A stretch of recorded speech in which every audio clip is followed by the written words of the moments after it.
Hi everybody, it's Jo here coming on to do Q&A. I'll just wait for a few seconds just to see if anybody gets a notification I'm coming on and anyone coming on live.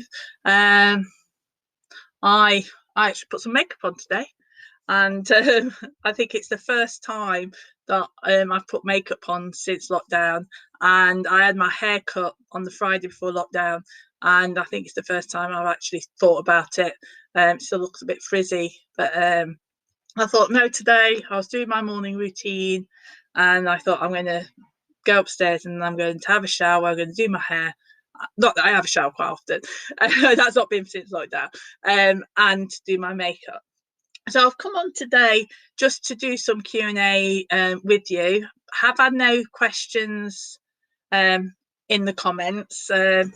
So if you are watching this and you do have a burning question, anything about building your business up, what you want to do, how you can change it onto going online, anything that's mental, anything that's physical, if you've got any fears, just pop it in. I've just done a live on my sports Facebook group, and I had 5 or 6 different questions that are really, really insightful and really useful. And the conversations that we had with that is helping other people in the group that haven't managed to put the questions in.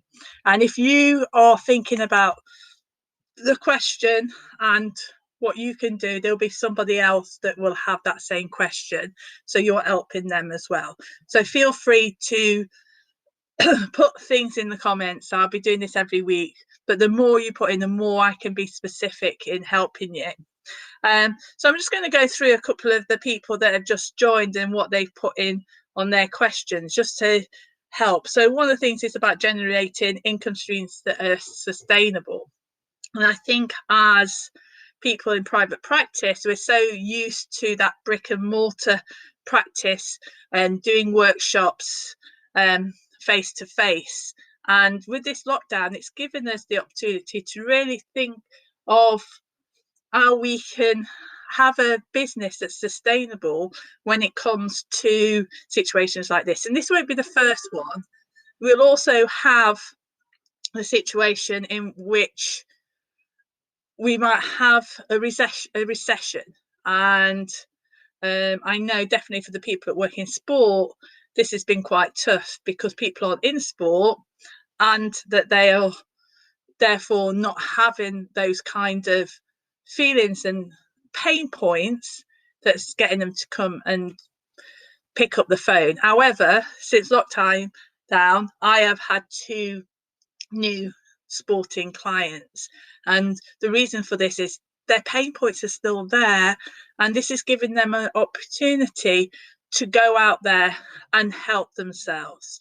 And although they might not be able to go and take it out into the sporting environment, it's actually a good thing, because the sports psychologists in here and the therapists that work within sport, it's really good that they learn these strategies before they go and take it out to the field and work with it, doing the sport that they have the anxiety for.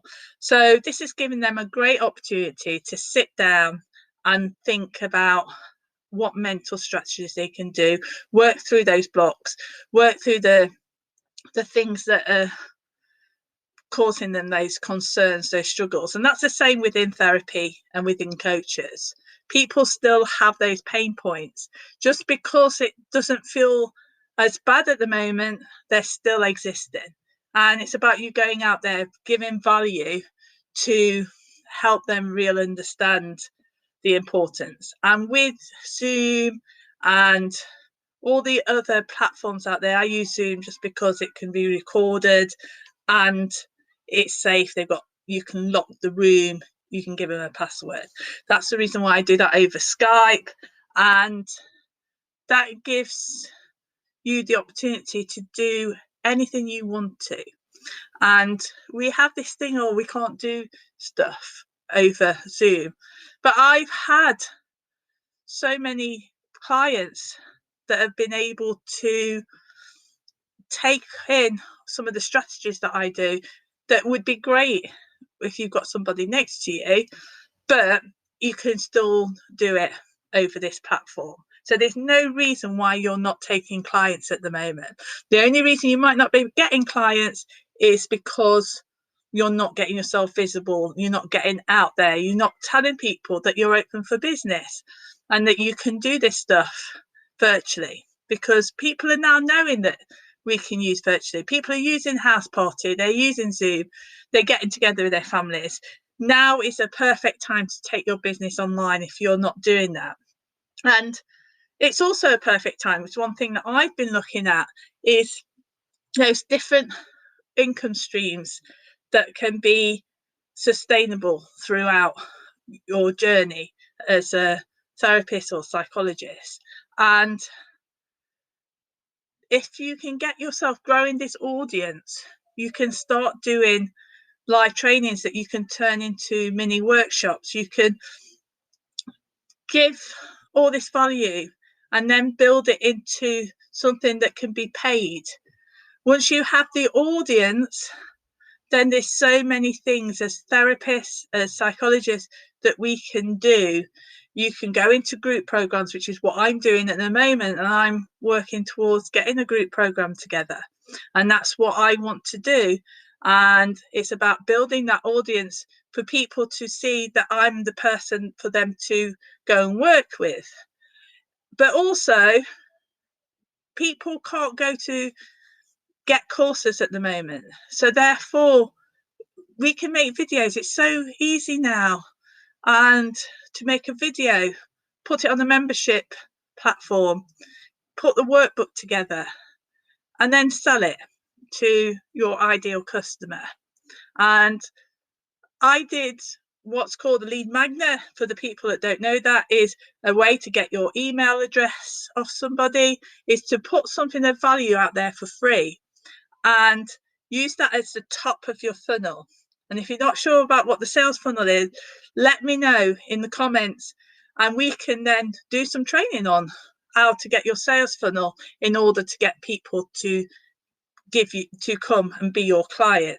But the top bit could be a lead magnet. So for me, within sport, it's 5 steps to manage your mental blocks. And I use the word manage because I want them to manage the mental blocks. I want them to come to me to implement it so they can overcome it. That free magnet is the top of my funnel.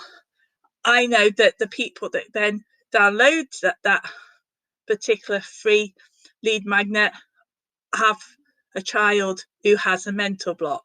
I can then put them into my email sequence that talks all about mental blocks and what they can do.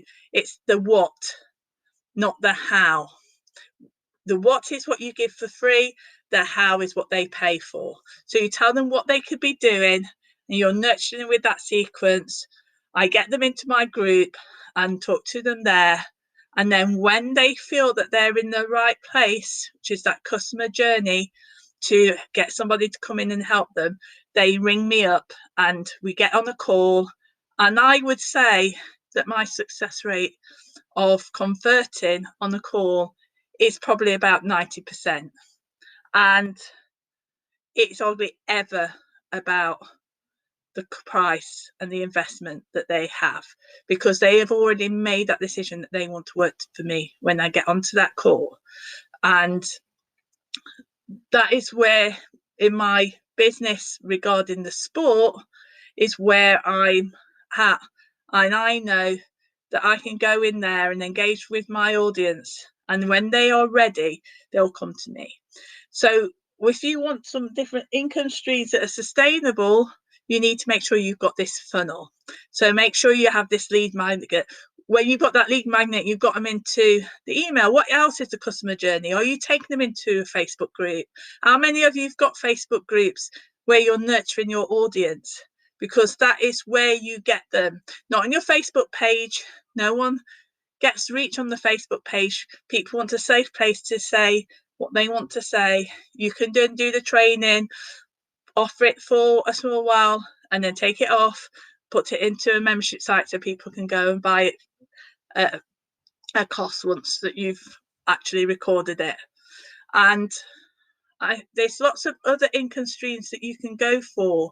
It's not just ebooks, it's e-courses, there's group programs, membership groups, but just a caveat with membership groups that are paid, you do need to have quite a large audience in order to get those people within there, and you have to keep nurturing and launching in order to keep a consistent flow of people coming into the membership as fast as they're coming out. So it's so important that you now start thinking about what you want to achieve in the next 2 or 3 months. What income streams would you like to do? If you get that, what is your sales funnel? What is your customer journey? How are you getting them in? And the only way you can get people to see you is for you to be out there, be seen, and bring it into the funnel. And whether that's a lead magnet, whether that's you doing lives, it's inviting people into a group. And the more niche the group is, the better it is to be able to give them the content that they need. And one thing that I would like to say about income streams that's sustainable is don't just go out there and say, right, I want to do a package. So, for example, one thing that I'd like to do a package on would be staying strong. I think it'd be really great for a group of my sports clients, as well as people in here, to learn about how they can avoid burnout and work with being focused and having clarity and being able to take consistent action that's not going to let them feel like they're burnt out. And with therapists and psychologists, that's really important. However, it's so easy for me to go and put it out there and make that. It would probably take me about a week to make that content and put it out there and do a mini course. And I am going to do that. But at the moment, I am working out whether people like you want something like that. I'm not going to create that course if there's nobody that wants it.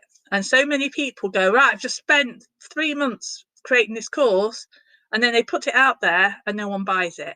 They won't buy it because you need to nurture your audience and then put out the offer. So, for example, I had a mental blocks workshop back in February. I did it physically and online, but I didn't offer that straight away. I'd been helping people with mental blocks.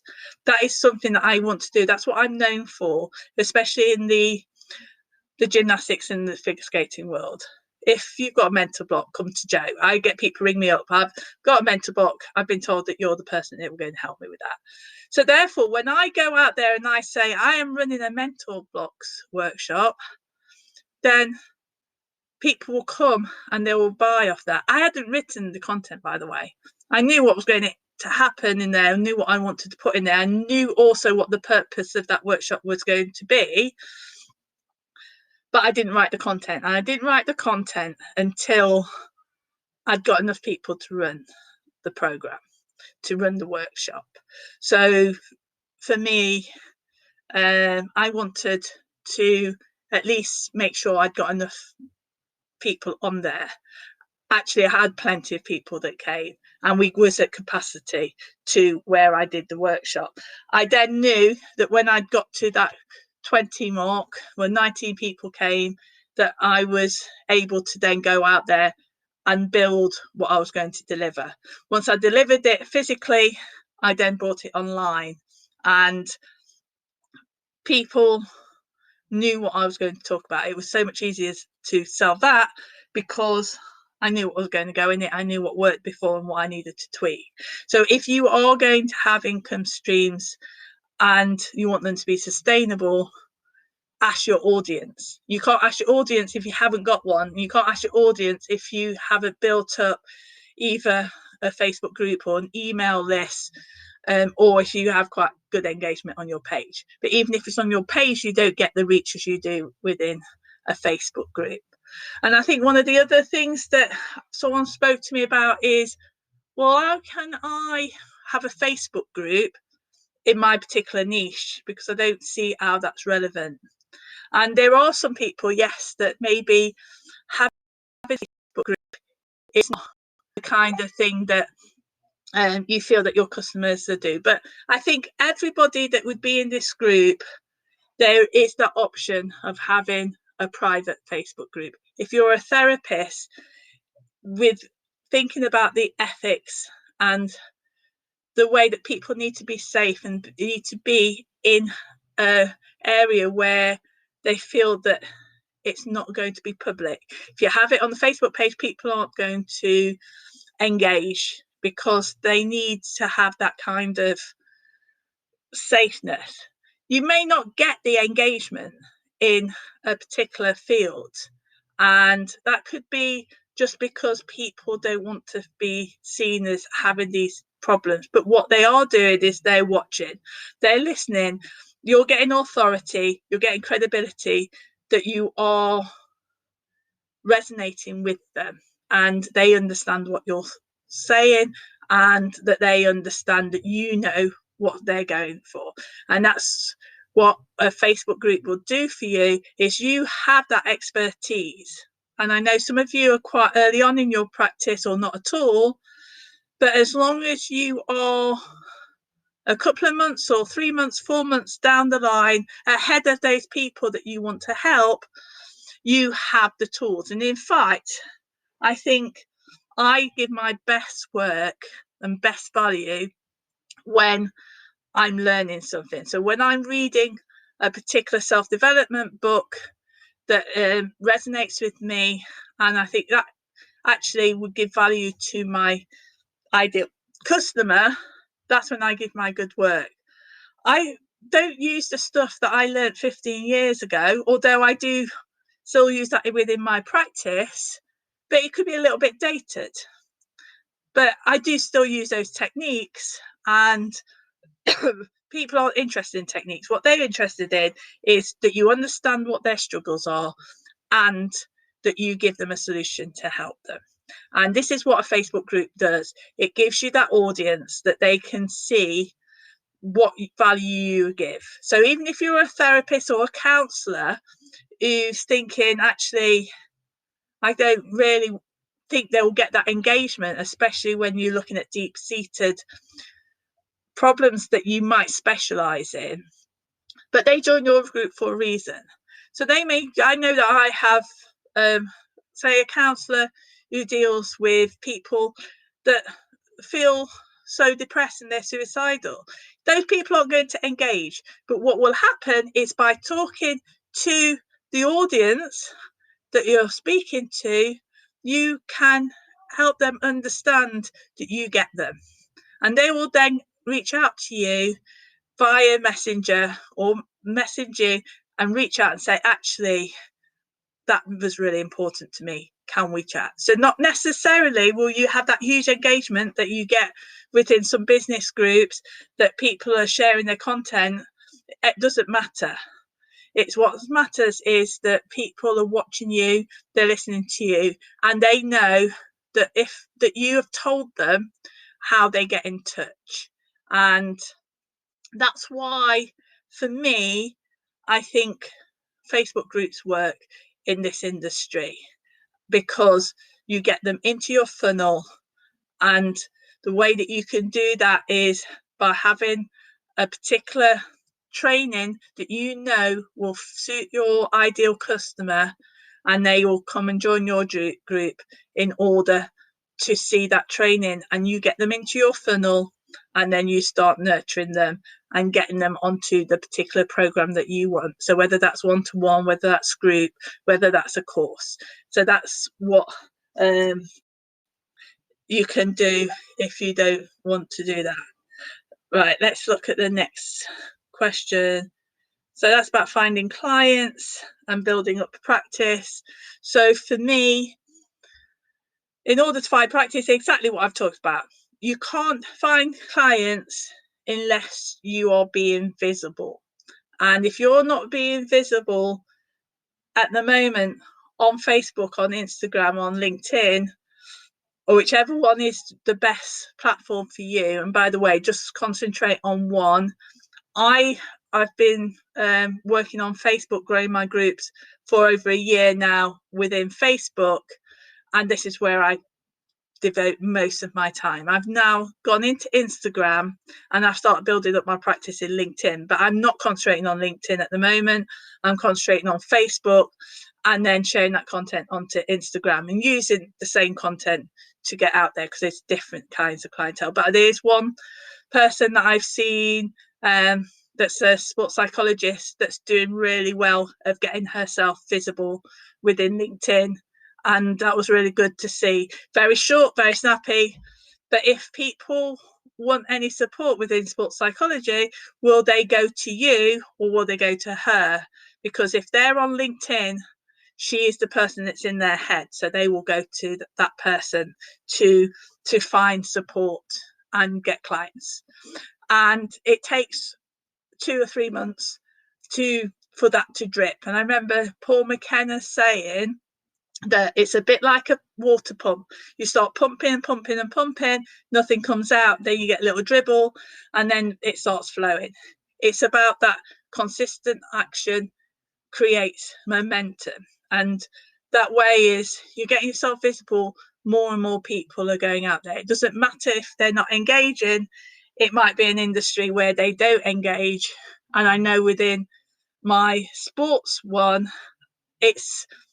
I know the people that engage quite well, but the majority of the people that are my clients, I didn't know them when they rang me, but they was aware of who I was and how to get in touch with me. So therefore, people are seeing you. But if you're not out there, you're not seeing them. So are you doing Facebook Lives? Are you doing posts out there that's engaging, that resonates with you? Are you talking about the problems? Are you talking about the solutions? Have you stopped sharing other people's content? Because if you share other people's content, they will go to their platform, not yours. You're all very, very well knowledgeable people in this group. So share your value, put your twist on something. Even if you're going to put out a Monday motivation, don't just put out a quote out there. If you're going to put a quote and then put your tag on it. Help tell people why you've put that motivation there. What is it that it resonates with them as a problem, and what solution you're going to do? And that way they will go, it's that person again. Oh, it's Jo. I saw her. She was on the live the other day. She was talking about this. That was something that was really important to me. Or I was talking about morning routines, and I've really wanted to put a morning routine out there, and I want to build my business. And she gets it because she's been a therapist. I've been a therapist since 2005. I've qualified as a sports psychologist and a performance psychologist 3 years ago. But I've been actually practicing as a therapist since 2005. So I've seen it. I know what it's like. I've been there. I've worked and had a practice along my full-time job. I've had a practice with a full-time job and had to do my degree, my master's and my chartered work, and going out there and getting the clients. I've also know what it's like when you invest in that money, but we invest so much into our training, yet when we become trained, we start thinking, I need to invest in this other course. I want to learn about ACT therapy. I want to learn more about transactional therapy. I want to become a master practitioner in NLP, a master practitioner in hypnotherapy. You have the skills already. You can go out there and help people. Invest in your business. Don't invest in yourself. You've got time to do that. Once you get the clients, and you can then go, okay, I've got a gap in my knowledge, so therefore I'm going to go and look at that. Because you might do this. I remember when I first trained as a hypnotherapist. I then went and did NLP. I then did some counselling skills. I then invested in how to set up private practice. But I didn't really need them at that time. What I needed was to build up my client base, and that is the way that you get to get the experience, and you get to know what's worked. And if you niche into a particular area, you can then go, right, okay, if you specialize in anxiety, what do I need to learn about anxiety? What techniques work on that? Do I need to do some NLP? Do I need to do cognitive behavioral therapy? Do I need to learn that? But you can do that as you go along. Invest in building your business. And I don't mean investing in Facebook ads. Don't invest in any paid products until you need to.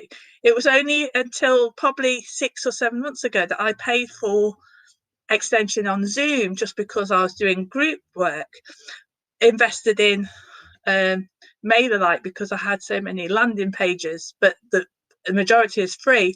My membership for site has got 100 members for free. Because I'm not doing a membership group, then that's free for me. And we invest so much in stuff that we don't need. But what you do need to do is start investing in how you're going to build your business. And that's where I'm going to leave it at this moment.